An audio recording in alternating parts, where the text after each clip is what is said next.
Buenos días, somos Miguel Cánovas Rubio y Jesús García Gutiérrez y pues vamos a hablar un poco sobre el infarto de miocardio.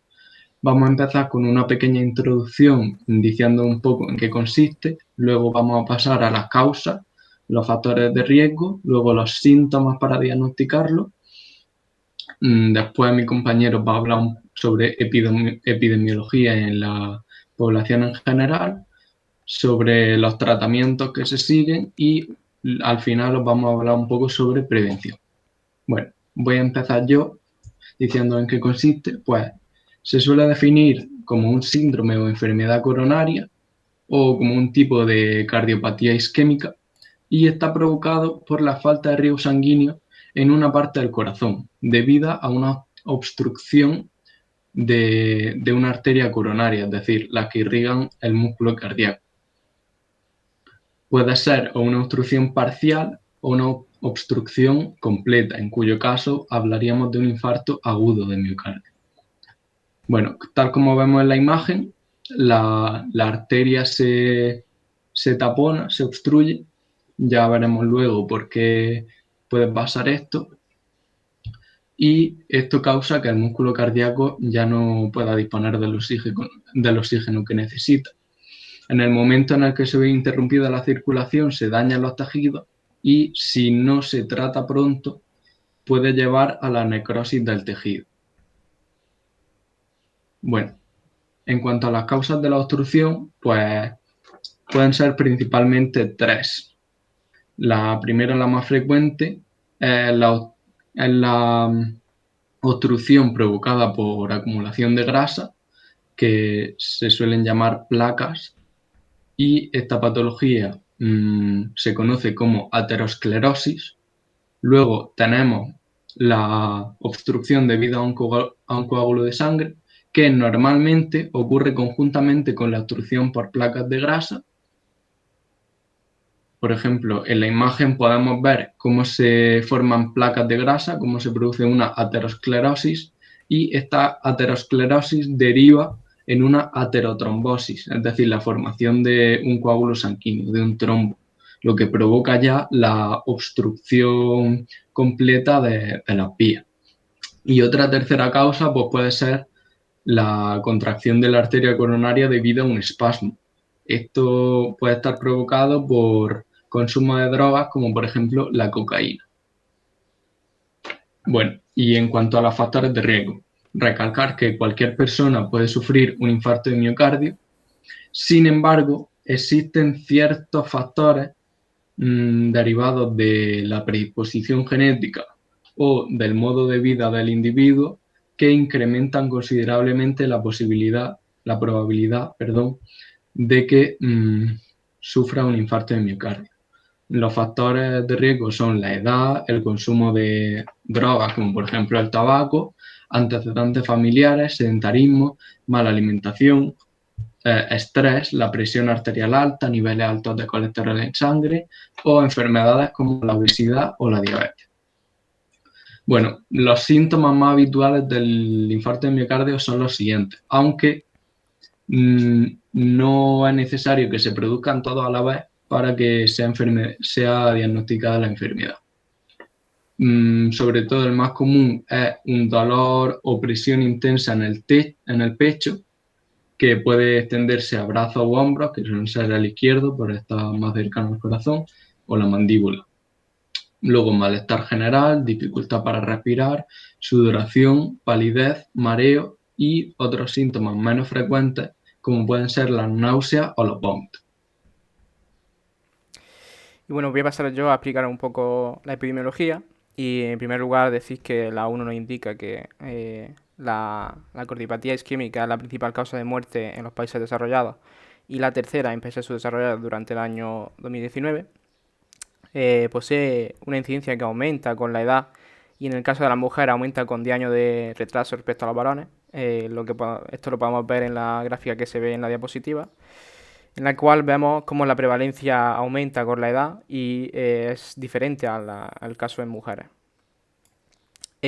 También decir que en países como Estados Unidos supera en muerte a las muertes provocadas por el cáncer, estas enfermedades cardiopáticas, y por tanto es bastante impactante y algo que tener en cuenta a la hora de realizar medidas y demás en los países.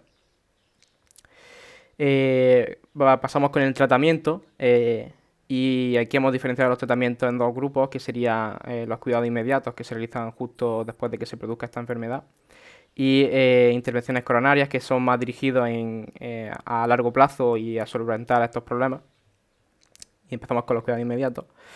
Aquí veis esquematizados todos los cuidados que he podido recopilar y voy a comentar un poco los más importantes, que serían, por ejemplo, los trombolíticos, que son medicamentos para disolver el coágulo que impiden que fluya la sangre. Se ponen sustancias como la estreptoquinasa. Es importante destacar que este medicamento debe ser aplicado en las primeras 6 horas de iniciado el dolor. Pasamos un poco a lo que son los nitratos, que son derivados de la nitroglicerina, que actúan disminuyendo el gasto, el trabajo del corazón y por tanto su necesidad de oxígeno, lo cual nos interesa para evitar que la cosa vaya a peor y se pierda más tejido.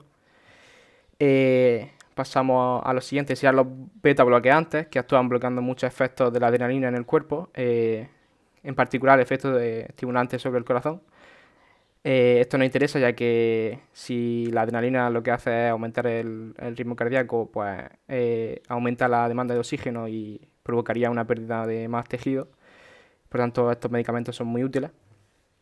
Pasamos un poco a los digitálicos, como la digoxina, que actúan estimulando el corazón para que bombee más sangre. Esto interesa sobre todo si el ataque al corazón produce insuficiencia cardíaca en el contexto de una fibrilación auricular. Que esto sería una arritmia bastante frecuente en personas ancianas. Y por último, los calcio antagonistas, que son bloqueadores de los canales de calcio, que hacen un poco algunas funciones que realizan también los beta bloqueantes. Estos calcioantagonistas disminuyen la tendencia de las arterias coronarias a estrecharse y además disminuye el trabajo del corazón y por tanto su necesidad de oxígeno. Pasamos un poco a la intervención coronaria ya. Hemos dividido estas intervenciones en dos, serían las clásicas, ¿no? Las que se llevan utilizando durante mucho tiempo, y las más innovadoras, que serían la terapia génica y celular. Con las clásicas, comentar que una angioplastia pues, consiste en realizar primeramente un angiograma para determinar el lugar del vaso infartado. Esto sería para angioplastia y bypass coronario.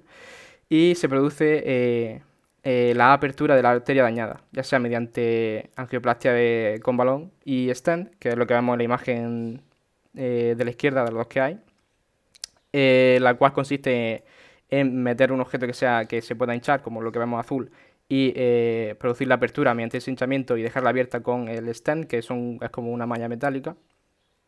Y después tendríamos el otro método, que sería el bypass, que el bypass es la imagen que vemos a la derecha, que consistiría en sortear estos estrechamientos que producen los coágulos mediante arterias o venas del propio paciente, de otras partes del cuerpo que no son totalmente necesarias, y para recuperar el flujo sanguíneo del tejido. Decir a continuación que estos métodos pues, suelen ser bastante efectivos.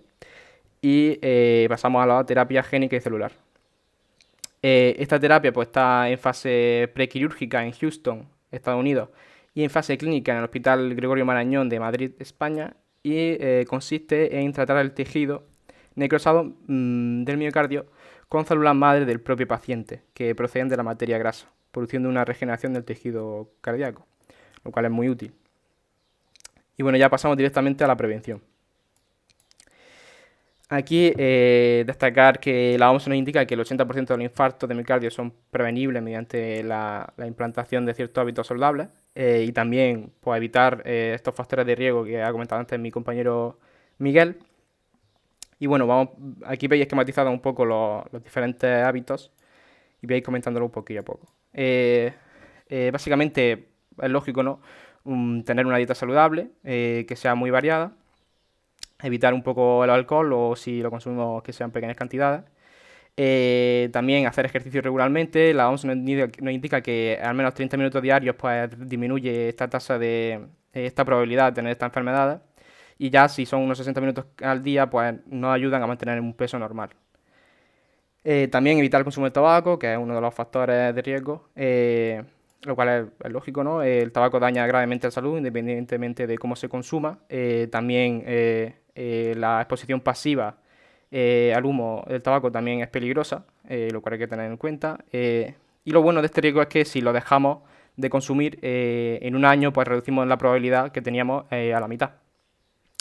Y por último ya, si nos encontramos ante gente que ya tiene un riesgo, pues sería realizar un seguimiento regular de la enfermedad sobre estas personas que ya pueden ser más probable que la tengan porque no hayan seguido ciertos hábitos y tengan ciertas desventajas o al nivel genético que tengan predilección, ¿no?, a estas enfermedades. Y bueno, ya pasado un poco a la bibliografía, hemos utilizado estas páginas y ya estaría.